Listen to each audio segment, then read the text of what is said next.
ನಡಿ ಈಗ ಶುರು ಮಾಡೋಣ. ಕೇಸರಿಯಿಂದ ಮನೋಲ್ಲಾಸ ಮನಸ್ಸು ಮತ್ತೇರಿ ಕುಣಿದಾಡಿದೆ ನೋಡು, ಮನಸ್ಸು ಮತ್ತೇರಿ ಕುಣಿದಾಡಿದೆ ನೋಡು. ನೋಡಿ, ಕಾಂಗ್ರೆಸ್ ಸರ್ಕಾರ ಯಾವಾಗ ಅಧಿಕಾರಕ್ಕೆ ಬಂತು ಸಹಜವಾಗಿ ಸಿಎಂ ವರ್ಸಸ್ ಡಿಸಿಎಂ ಅನ್ನುವಂತಹ ಪರಿಸ್ಥಿತಿ ಶುರುವಾಗ್ಬಿಟ್ಟಿದೆ. ಕಾರಣ ಸಿಎಂ ಸ್ಥಾನಕ್ಕಾಗಿ ಒಂದ್ ಕಡೆ ಡಿಕೆ ಶಿವಕುಮಾರ್ ಅವರು ಪದೇ ಪದೇ ಪ್ರಯತ್ನಗಳನ್ನ ಮಾಡ್ತಿದ್ರೆ, ಬಹಿರಂಗ ಹೇಳಿಕೆಗಳನ್ನ ಕೊಡ್ತಾ ಇದ್ರೆ, ಈಗ ಮತ್ತೊಂದು ಸನ್ನಿವೇಶ ಅಂಥದ್ದಕ್ಕೆ ಸಾಕ್ಷಿಯಾಗ್ಬಿಟ್ಟಿದೆ. ಸಿಎಂ ಹೇಳ್ತಾರೆ ನನ್ನ ಅಧ್ಯಕ್ಷತೆಯಲ್ಲೇ ಎಲ್ಲವೂ ಕೂಡ ಆಗಬೇಕು ಅಂತ. ಮತ್ತೊಂದು ಕಡೆ ಡಿಸಿಎಂ ಡಿಕೆ ಶಿವಕುಮಾರ್ ಹೇಳ್ತಾರೆ ನನ್ನ ಅಧ್ಯಕ್ಷತೆಯಲ್ಲೇ 136 ಸ್ಥಾನ ಗೆಲ್ಲೋದಕ್ಕೆ ಸಾಧ್ಯ ಆಗಿದೆ ಕಾಂಗ್ರೆಸ್ ಪಾಳ್ಯಕ್ಕೆ ಅಂತ.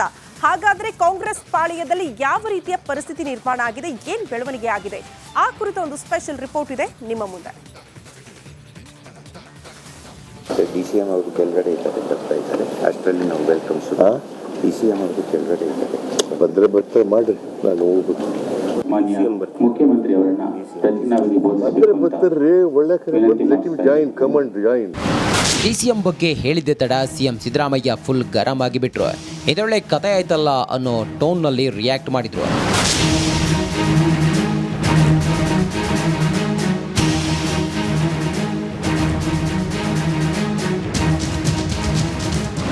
ಭಯೋತ್ಪಾದನಾ ವಿರೋಧಿ ದಿನದ ಕಾರ್ಯಕ್ರಮದಲ್ಲಿ ಸಿಎಂ ಸಿದ್ದರಾಮಯ್ಯ ಗರಂ ಆದ ಘಟನೆ ನಡೆಯಿತು. ಅಸಲಿಗೆ ಬೆಳಿಗ್ಗೆ 11 ಗಂಟೆಗೆ ಕಾರ್ಯಕ್ರಮ ನಿಗದಿಯಾಗಿತ್ತು. ಸಿಎಂ ಸಿದ್ದರಾಮಯ್ಯ ಡಿಸಿಎಂ ಡಿಕೆಶಿಗೆ ಆಹ್ವಾನ ಇತ್ತು. ಆದರೆ ಸಿಎಂ ಸಿದ್ದರಾಮಯ್ಯ ನಿಗದಿತ ಸಮಯಕ್ಕೆ ಬಂದು ಸಭಾಂಗಣದಲ್ಲಿ ಕುಳಿತರೆ ಡಿಸಿಎಂ ಡಿಕೆಶಿ ಬರೋದು ತಡವಾಯಿತು.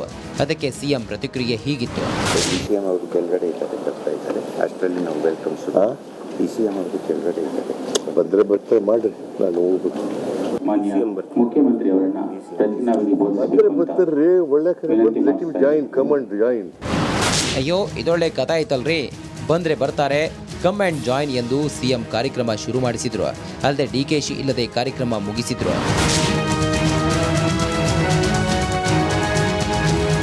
ಅಷ್ಟೆಲ್ಲ ಆದ್ಮೇಲೆ ಡಿಸಿಎಂ ಕೂಡ ತಮ್ಮದೇ ಸ್ಟೈಲ್ನಲ್ಲಿ ತಿರುಗೇಟು ಕೊಟ್ಟಂತೆ ಇತ್ತು. ಅಸಲಿಗೆ ಕೆಪಿಸಿಸಿ ಕಚೇರಿಯಲ್ಲಿ ಸುದ್ದಿಗೋಷ್ಠಿ ನಡೆಸಿ ಮಾತನಾಡಿದ ಡಿಕೆಶಿ ತಮ್ಮ ಅಧ್ಯಕ್ಷತೆಯಲ್ಲೇ ಪಕ್ಷ 136 ಸ್ಥಾನ ಪಡೆಯಿತು, ಅಧಿಕಾರಕ್ಕೆ ಬಂತು ಅಂತ ಕೌಂಟರ್ ಕೊಟ್ಟರು. ನಾನು 1 ವರ್ಷ ಪೂರೈಸಿದ ಮುಖ್ಯ ಅಲ್ಲ, 4 ವರ್ಷ ನನ್ನ ಲೀಡರ್ಶಿಪ್ ಅಲ್ಲಿ ಪಕ್ಷ ಅಧಿಕಾರಕ್ಕೆ ಬಂದಿದೆಯಲ್ಲ. ಒಟ್ನಲ್ಲಿ ಸಿಎಂ ಡಿಸಿಎಂ ನಡುವಿನ ಮುನಿಸು ಇನ್ನೇನು ಮುಗಿತು ಅನ್ನೋದ್ರಲ್ಲೇ ಮುಸುಕಿನ ಗುದ್ದಾಟ ಶುರುವಾಗಿದೆ. ಇದಿನ್ನು ಅದೆಲ್ಲಿಗೆ ಹೋಗಿ ಮುಟ್ಟುತ್ತೋ ಕಾದು ನೋಡಬೇಕಿದೆ. Bureau report, Republic Kannada.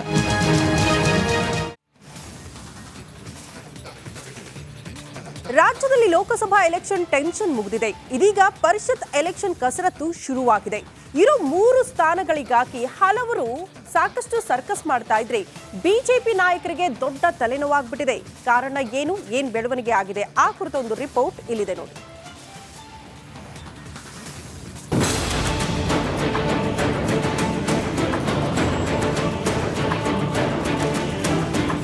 ರಾಜ್ಯದಲ್ಲಿ ಲೋಕಸಭಾ ಚುನಾವಣಾ ಫೀವರ್ ಕಮ್ಮಿ ಆಯಿತು ಅನ್ನುವಷ್ಟರಲ್ಲಿ ವಿಧಾನ ಪರಿಷತ್ ಎಲೆಕ್ಷನ್ ಟೆನ್ಷನ್ ಶುರುವಾಗಿದೆ.